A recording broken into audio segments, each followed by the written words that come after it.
What is going on, you beautiful bunch? How the devil are we? So, following on from this video here, where I built this new enclosure, start to finish. If you haven't seen it, please consider checking it out after this. It's time to set it up properly.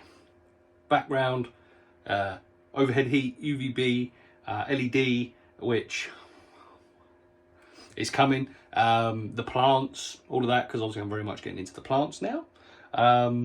It's time to set it up. I've got some ideas for this one, so let's see how we get on.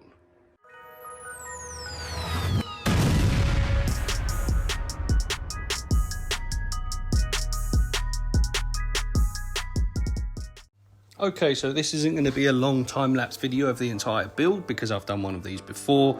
I'm just basically showing you very quickly how I got to the final product. 2 layers of 25mm polystyrene, just for the complete backing so I can get a bit of depth. This is where I started adding the ridges, where I'm going to do the rock work. Again, doesn't look anything fancy right now, as we can see. Adding my skewer sticks just to keep things a little bit more in place. I think it helps with stability before I start the carving. Let's see how we're looking.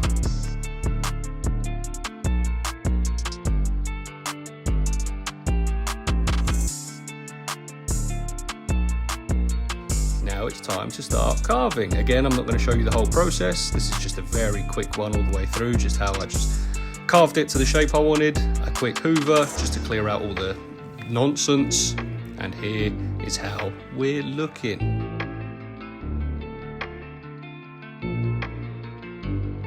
Once again, using the Mapei grout, I did 2 layers. Again, I'm not going to show you the whole lot, but this is the first layer going on.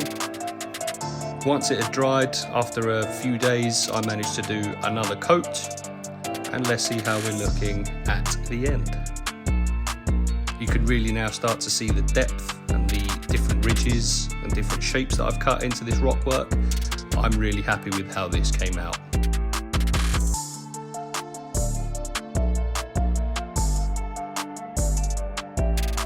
Okay, so for my electricians, here we go. I'm using that beautiful earth cable for these fake vines.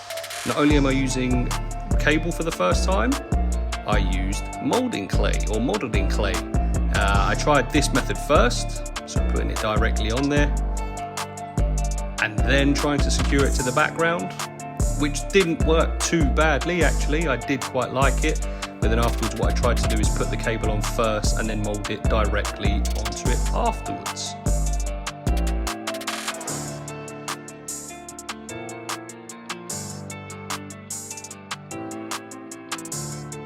As we can see here, cable on first, secure it, and then the modelling clay.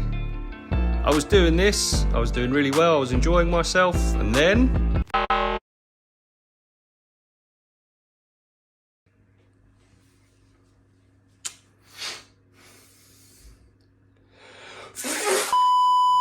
okay, so to be fair, you didn't actually miss that much, okay? I just finished putting on the fake vines. I've painted them. I tell you what, let me just show you how it's looking now. So I didn't use cable for every single vine. I actually ended up just putting the modelling clay directly onto the background. I then did a dry coat of paint over the top, added some fake moss, voila. I'm pretty pleased with that, I'm not gonna lie. Yeah, pretty pleased with that. Also, what I've done since is I've added 2 50mm fans onto this build because I want really good airflow. Now, it's not done like I've done before where I've had it in like a ventilation and ducting system or anything like that. Here's how I've done it.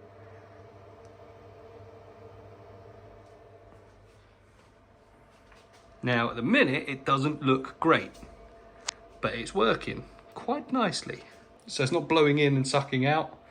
It's literally just blowing air in, and obviously you've got ventilation holes there. That is really going to help with stagnant air, or avoid it I should say, which will in turn help the plants. So yes, that is how we're looking at the moment. I now just need to install the lighting, the UVB. Well, actually, as you can see, the jungledawn is already in. And I just need to do the overhead heat and the UVB. So the lighting's in, the overhead heat, the UVB LED is in. We're ready. Now tonight, I'm not going to fully scape it. What I'm going to do is I'm going to put a layer of soil in. And then, not only is this grass seed going in, but a massive shout out to Catty's Reptiles, who suggested a bit of cress, because apparently it grows beautifully. So I'm going to sprinkle the grass in, I'm going to sprinkle the cress in. I nearly called it grass and cress in. And then hopefully I'm hoping to set this up in the next few days properly and get it done. But in the meantime, if I can get the soil in, if I can get the seeds in and just let it start germinating and growing, job's a good one. So let's get on with that then, shall we?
That, my friends, I will see you, well, you will see me momentarily, but I will see you in a few days.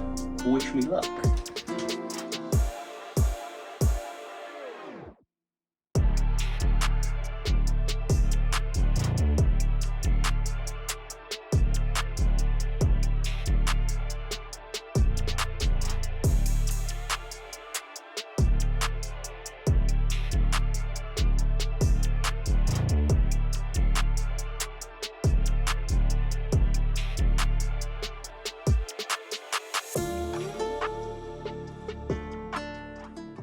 And there we go.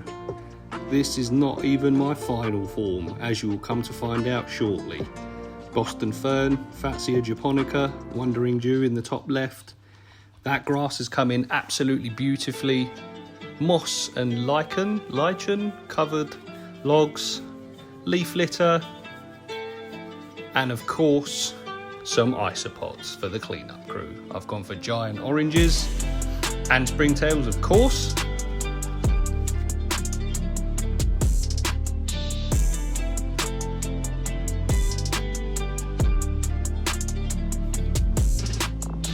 Just look at how cool these little things are.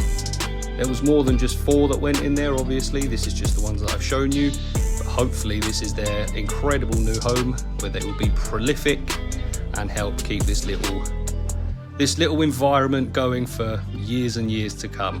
But I am incredibly happy with this. But like I say, this isn't even a final form.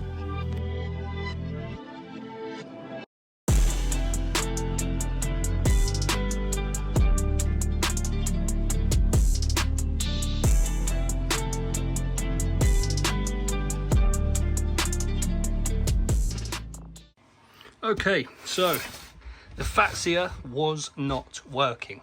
It had been in there for a couple of days and it had already started wilting. Upon closer research and inspection, it turns out Fatsia does not like heavy lighting. Okay, I've got the 24 watt jungledawn in there, so that's probably why. So I did my research, which I probably should have done in the first place, but that's not the point. By the way, the Fatsia is still in the family. It's just gone somewhere else, which coming soon. So I did a bit of research, went to a garden centre. I wanted a big leafy green plant that does well in heavy light, high humidity, or relatively good humidity. And I got a Dieffenbachia. Look, I'm not very good at doing the reptile scientific names, never mind the plants. So that's what I got. Apparently, this does really well in full sun or heavy lighting and more humid conditions. So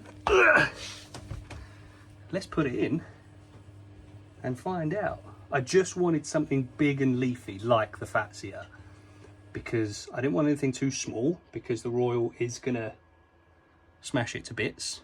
So I wanted something big and leafy. So hopefully this is what I've been looking for. And if it is, lovely job. Let me know in the comments if you've got any big leafy plants that seem to do well in royal python enclosures, or any you'd suggest or recommend. But otherwise, let me put this plant in and I'll show you how we're looking. Look at those leaves just popping. Oh, that's a fresh leaf. That's just uncurling. That looks sweet. And I really, really hope it does well in this enclosure. If it does, then game changer. Absolute game changer. Because I've been looking for a big leafy green plant that will do well in these sorts of enclosures. So that, my friends, this grass is just getting longer and stronger by the day. Oh my goodness. It feels like rubber. That's amazing. This, my friends, once again, I'll tell you what, let me give her a quick spray.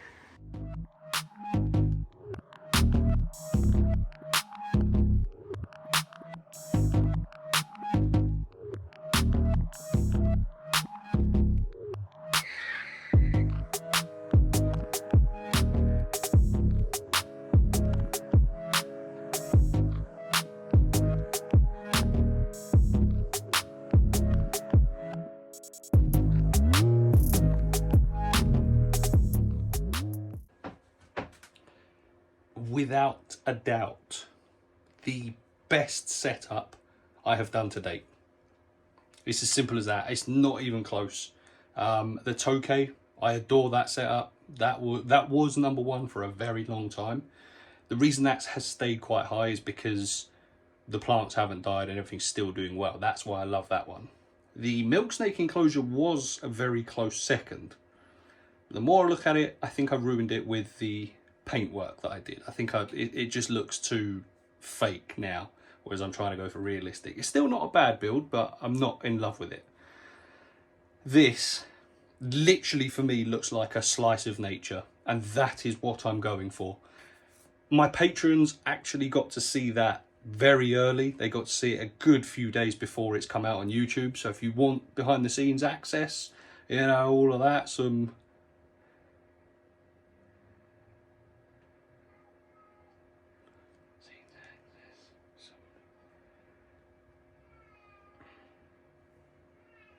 and to see everything before it happens, and you want to join the chat that we've got and just basically help me help my animals that little bit more, then the link will be in the description, and you're more than welcome to come and join the Riddler Reptiles Patreon family.